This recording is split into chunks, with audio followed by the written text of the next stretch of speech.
بسم اللہ الرحمن الرحیم، السلام علیکم۔ میں گور بٹ سیاستہ کے پلیٹ فارم سے آپ کی خدمت میں حاضر ہوں۔ 40 سیکنڈ کا ایک کلپ ہے جس نے پاکستان کو، پاکستان کی سیاست کو، پاکستان کے سیاستدانوں کو، پاکستان کے اداروں کو ہلا کے رکھ دیا ہے۔ وہ کلپ جو ہے وہ بہت وائرل ہے، اس کی تفصیلات کیا ہے وہ میں آپ کے ساتھ شیئر کروں گا، مگر میں آپ سے گزارش یہ کروں کہ اگر اس کلپ کو دیکھنے کے بعد، اس کلپ کو سننے کے بعد، اس کلپ کے وائرل ہونے کے بعد بھی اگر ہم ابھی تک آنکھیں موند کر بیٹھے رہیں اور اسی کہیے کہ نہیں جناب اکھاں بند کر لو، بلی آپ ہی چلی جائے گی، تو پائے نے بلی نے کوئی نہیں جانا، کیونکہ وہ شیر بن چکی ہے، وہ خونخوار شیر بن چکی ہے جس کے منہ کو خون لگ چکا ہے، اور وہ کسی صورت اب آپ کا خون پیے بغیر نہیں جائے گی جب تک کہ پاکستان کے 25 کروڑ عوام جو ہے وہ اپنی آنکھیں نہیں کھولیں گے۔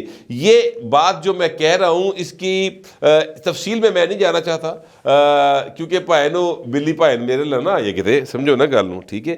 تو خون انہوں کہیں ہونے لایا تے پائن مڑ کے میں ہتھے چڑھیا ہوا، لہٰذا میں صرف اتنی بات آپ کو بتا رہا ہوں کہ یہ ایک 40 سیکنڈ کلپ ہے جو بتا رہا ہے کہ پاکستان کے اسٹیٹ افیئرز جو ہیں وہ کن کے ہاتھوں میں ہیں، کون چلا رہے ہیں، کس نے اب تک کیا کیا ہے، یہ ہر چیز جو ہے وہ سامنے آ رہی ہے۔ میں آپ کے ساتھ وہ کلپ کی تفصیلات شیئر کر دیتا ہوں۔ مولانا فضل الرحمان صاحب جو ہیں ان کے صاحبزادے کا ولیمہ تھا، اور اس ولیمے کی تقریب کے اندر جناب آصف زرداری صاحب بھی گئے، وہاں پر محسن نقوی بھی گئے، وہاں پر موجودہ وزیر اعظم انوار اللہ کاکڑ صاحب بھی گئے، وہاں پر محمود خان اچکزئی، لیاقت بلوچ، یعنی بہت سارے پولیٹیشنز وہاں پر ٹاپ براس جو ہے وہ وہاں پر بیٹھی ہوئی تھی۔ اس ٹاپ براس میں ایک شخصیت صادق سنجرانی، سینٹ کے چیئرمین۔ اچھا، صادق سنجرانی صاحب کے بارے میں بہت ساری باتیں آپ کو معلوم ہوں گی، بہت ساری اس کا نام معلوم ہو۔ سنجرانی صاحب جو ہے نا، یہ ان کا بیک گراؤنڈ بہت ہی ہمبل قسم کا رہا ہے، یعنی یہ کوئی وہ جو کیا کہتے ہیں بلوچ ٹرائبز کے جو ہیڈ وڈ ہوتے ہیں نا، یعنی کیا کہتے ہیں لارڈز، ان میں سے نہیں ہے، بہت ہمبل سے بیک گراؤنڈ سے۔ زرداری صاحب نے ان کو دریافت کیا تھا، یہ اپنا وزیر اعظم گیلانی ہوا کرتے تھے، ان کے ساتھ ان کو لگایا گیا تھا۔ کن کے کہنے پہ لگایا تھا وہ کلپ بڑا کچھ بتا دے گا آپ کو، ٹھیک ہے؟ وہ جو کلپ جس کی تفصیل میں بتاؤں گا نا آپ کو، وہ تانوں ہر شے کھول کے رکھ دے گا سر۔ بہرحال کلپ کی طرف ہی آ جاتے ہیں، اگلی گلا بعد چ کر لیں گے۔ یہ جناب اس شادی کی تقریب میں جناب آصف زرداری صاحب، مولانا فضل الرحمان صاحب، یہ سارے ایک ٹیبل پر بیٹھے ہیں، اور وہیں پر آگر صادق سنجرانی بھی بیٹھتے ہیں۔ سلام دعا ہوتی ہے تو جناب آصف زرداری صاحب یہ پوچھتے ہیں کہ فیض چلا گیا اب کیا کرے گا؟ اچھا، یہ اس طرح کا سٹائل سی جتوں میں یاد آیا، وہ ایک فلم تھی شعلے، اس میں وہ کہتا ہے کہ تیرا کیا ہوگا کالیا، گبر سنگھ پوچھتا ہے، تو وہ کالیا جڑا نا وہ گئے ہانپتے کانپتے ہاتھوں اور ہونٹوں کے ساتھ کہتا ہے سردار میں نے تیرا نمک کھایا، وہ کہتا اب گولی بھی کھا، ٹھیک ہے؟ یہ آصف زرداری نے یہ تو نہیں کہا کہ اب گولی بھی کھا، لیکن پائے نے جس طرح دا انہوں نے ایک جملے کیے وہ مطلب یہی بنتا ہے۔ بہرحال اب دیکھتے ہیں کہ وہ ان کو کیا سزا دیتے ہیں، مگر آصف زرداری صاحب نے کہا کہ فیض چلا گیا اب کیا کرے گا، تو سنجرانی صاحب آگے سے کہتے ہیں کہ آپ تو ہیں، اور ساتھ ہی ایک ایسی ہنسی جس میں شرمندگی بھی ہے، جس میں کیا کہتے ہیں درخواست بھی ہے۔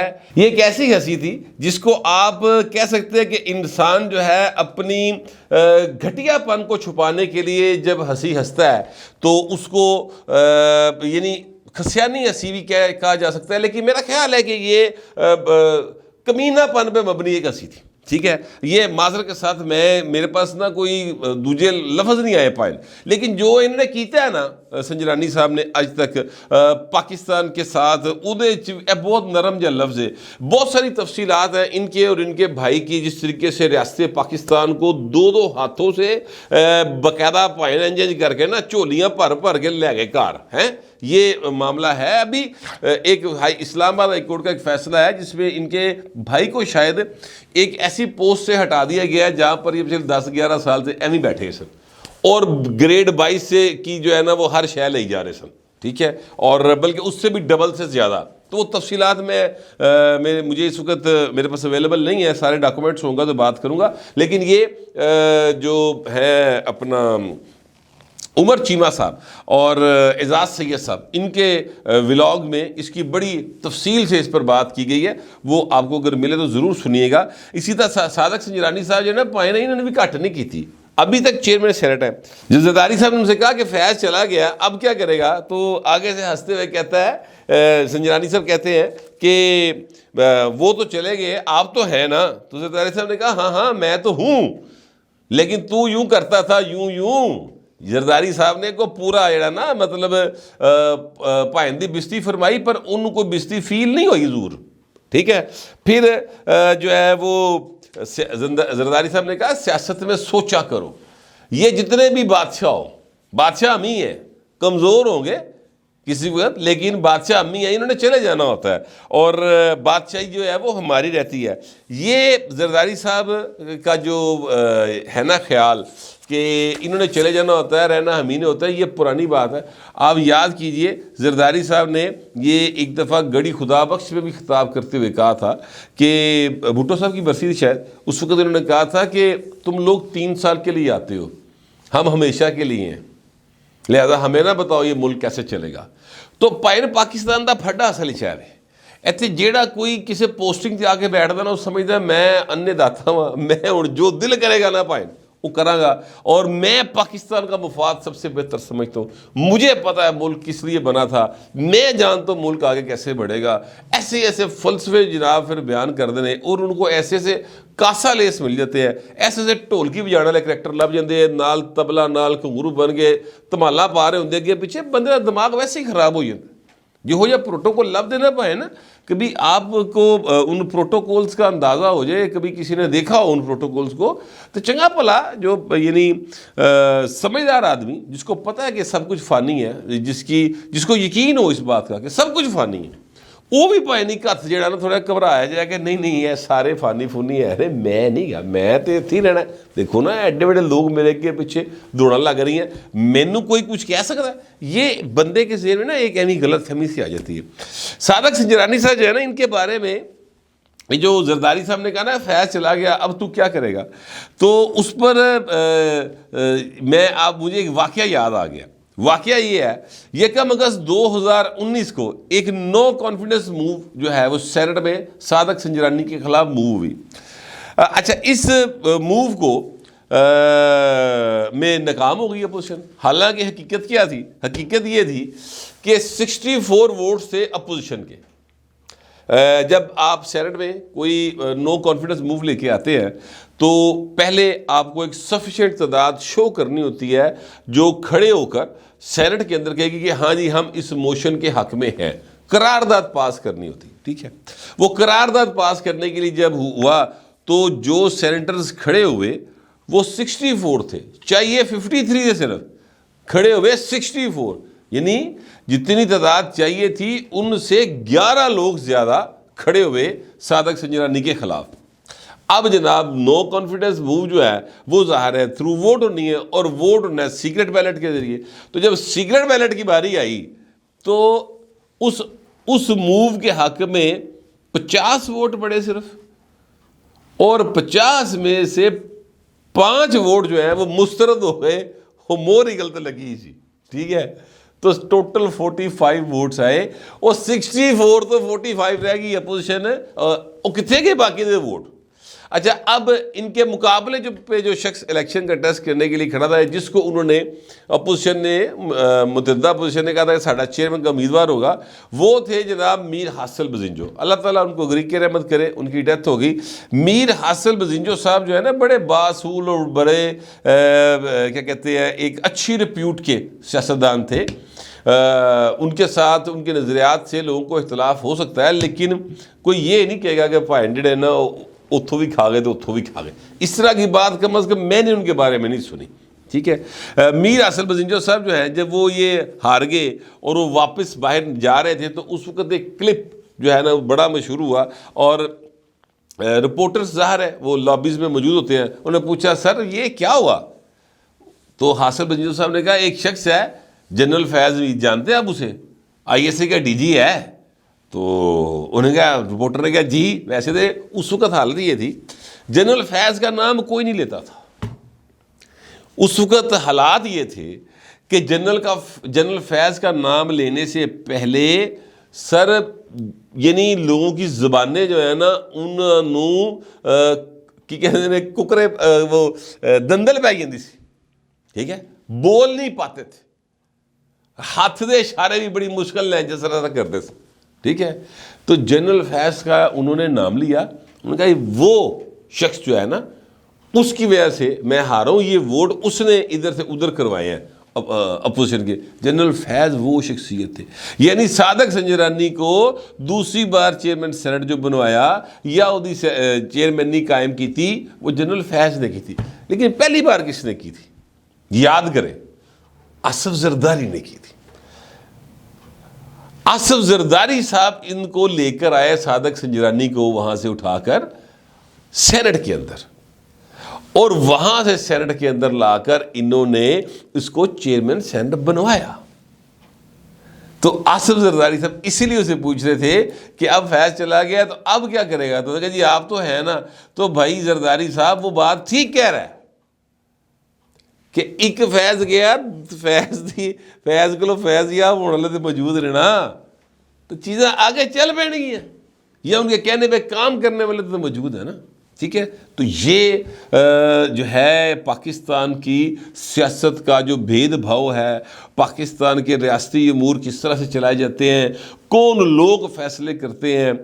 یعنی آپ اندازہ لگائیں کہ سینٹ اور اس کا بھی چیئرمین وہ عہدہ سر ایک 20ویں گریڈ کے افسر کے اشارے کے اوپر پائے نے وہ مل گیا. اور وہ بندہ جو ہے پہلے زرداری صاحب نے چیئرمین بنوایا, سامنے کھلو کے بنوایا, اور اس کے بعد وہ 21ویں گریڈ کے افسر نے اس کو چیئرمین بنوایا. اس وقت میں خیال جنرل فیض حمید جو ہے وہ لیفٹیننٹ جنرل بھی نہیں تھے, میجر جنرل تھے شاید. ٹھیک ہے, تو یہ حضور حرکات و سکنات یا یہ جو چیزیں ہیں یہ پاکستان کے اندر بڑی عام ہیں اور یہ چیزیں چلتی ہیں. اب بات یہ ہے کہ کیا ابھی بھی یہ سارا کچھ چل رہا ہے؟ سوال یہ ہے. جس وقت آئی ایس پی آر نے جب حاصل بزنجو صاحب نے یہ بات کی تو اس وقت D G I S P R وہ کرتے تھے غفور صاحب, آج کل شاید وہ آج کل بھی جنرل ہیں, وہ این ڈی یو کے شاید چیئرمین ہیں, لیفٹیننٹ جنرل آصف غفور صاحب ان کا نام ہے. وہ آصف غفور صاحب جو ہے نا ان کے بارے میں یہ لوگ یقین رکھتے ہیں کہ وہ عمران خان کے بڑے ڈائیارڈ ہیں, اور عمران خان کو وہ جو آسمان کی بلندیوں تک ان کی کیا کہتے ہیں یعنی شہرتوں کو پہنچانے میں, سیاسی طور پر ان کو روج دینے میں آصف غفور صاحب کا بھی بڑا ہاتھ ہے. لوگ یہ بات کرتے ہیں, سچ ہے جھوٹ ہے اس بحث میں نہیں جاتا. ٹھیک ہے, لیکن لوگ یہ بات کرتے ہیں. آصف غفور صاحب نے اس وقت یہ بیان جاری کیا تھا بطور D G I S P R, یہ اس وقت میجر جنرل ہوا کرتے تھے. انہوں نے کہا کہ جناب ایک قومی ادارے کے سربراہ کے حوالے سے میر حاصل بزنجو کا جو بیان ہے یہ درست نہیں ہے, اور ذاتی مفادات کے لیے اس طرح کے بیانات نہیں دینے چاہیے. او پائے نا تہاڈی مہربانی, ٹھیک ہے, ایسے نہ کریں. نہ اس وقت لوگ نہیں بولتے ہوں گے, ٹھیک ہے, لیکن جانتے سارے تھے. اب بولے ہیں نا تو چیزیں چھپتی تو نہیں ہیں, باہر آ جاتی ہیں. سوال میرا وہ ہے کہ کیا اب بھی یہ انٹرفیرنس جاری ہے؟ تو میں آپ کو یہ بات فرسٹ ہینڈ انفارمیشن کے طور پہ بتا سکتا ہوں کہ اب اس طرح کی انٹرفیرنس نہیں ہو رہی. حافظ صاحب کے آنے کے بعد چیزیں جو ہیں وہ بہت زیادہ بہتری کی طرف گئی ہیں. انہوں نے فوج سے سیاست کو جو ہے وہ پیچھے کرنا شروع کیا ہے. اچھا, اب لوگ کہیں گے کہ تو ایویں ہوا سے مار رہے ہیں. نہیں, میں آپ کو اس کی دلیل دے سکتا ہوں, یعنی اپنی اس بات کے حق میں دلیل دے سکتا ہوں. اور دلیل کیا ہے سر؟ دلیل سن لیں. وہ یہ ہے کہ اگر یہ ہو رہا ہوتا تو آپ کے خیال میں یہ جڑے ٹرک اڈا ساڈے اتنے اے جی پی او چوک دے کول کھلیا ہے جی, اے کھلیا رہتا, یہاں پر عمران خان کو اس طرح سے بیلز ملتی جس طرح سے ملی؟ یا وہ جو کیا کہتے ہیں اب پشاور ہائی کورٹ سے فیصلے آ رہے ہیں کزن کی محبت میں وہ آتے، یا جو اسلام آباد ہائی کورٹ سے فیصلہ آیا ہے ابھی ٹرائل روک دینے والا، وہ آ سکتا تھا، ماضی میں نہیں آتے تھے نا، جب تک گرپ تھی، جب تک وہ کنٹرول کر رہے تھے، جو دیگر فیض موجود سی نہیں سی آتا نا فیصلہ یار، اب نہیں آ رہے، اب چیزوں کو انہوں نے تھوڑا سا انڈیپینڈنٹ کیا۔ ہاں یہ میں نہیں کہہ سکتا کہ مکمل انڈیپینڈنس ہو گئی، اس لیے کہ سارے 70-75 سال دا رلا نا، ایک دم انڈیپینڈنس نہیں ہو سکتی، مگر وہ پیچھے ہٹ گئے، یہ بات درست ہے۔ یہ میں آپ کو اپنی ذاتی نالج کے بنا پر یہ بات کہہ سکتا ہوں کہ اس وقت وہ والی صورتحال نہیں ہے جیڑی جنرل فیض دور سی۔ اب جو ملک جس کے جو سیاسی امور ہیں، جس کے سیاسی عہدے ہیں، جس کی سیاست سر 20ویں 21ویں گریڈ کے ایک افسر کی انگلیوں کے اشاروں پر چلیں گے نا سر، وہ زرداری صاحب چلیں، وہ نواز شریف صاحب چلیں، وہ شہباز شریف صاحب چلیں، وہ عمران خان صاحب چلیں، وہ مولانا فضل الرحمان صاحب چلیں، اگر وہ ان کی انگلیوں کے اشاروں پہ چلیں گے نا تو سر پھر این جی ہونا جو ہو رہا ہے یا جو عمران خان نے کیتا ٹھیک ہے۔ جب تک سیاست انڈیپینڈنٹ نہیں ہوگی، جب تک لوگوں کے نمائندے لوگ اپنی مرضی سے چوز نہیں کریں گے، تب تک معاملات خراب رہیں گے۔ اب ویسے چیزیں بہتری کی طرف جا رہی ہیں، بہت ساری اور باتیں اس چیز کے حق میں بتا سکتا ہوں، لیکن اب وقت کم ہے، پھر کبھی صحیح۔ بس ایک آخری گزارش یہ ہے کہ 8 فروری کو ووٹ ضرور کاسٹ کریں، اپنے مرضی کے بندے کو کاسٹ کریں، اپنی مرضی کی پارٹی کو کاسٹ کریں، صرف ان کا ماضی بھی دیکھ لیں، ان کا حال بھی دیکھ لیں، ان کا منشور ضرور پڑھ لیں، اور پھر جس کو دل کرتا ہے ووٹ کاسٹ کریں، اور کمنٹ بھی پائن ضرور کرو، مگر ذرا تہذیب کے ساتھ۔ پھر وقت اتنا ہی، ملتے ہیں اگلے ولاگ میں۔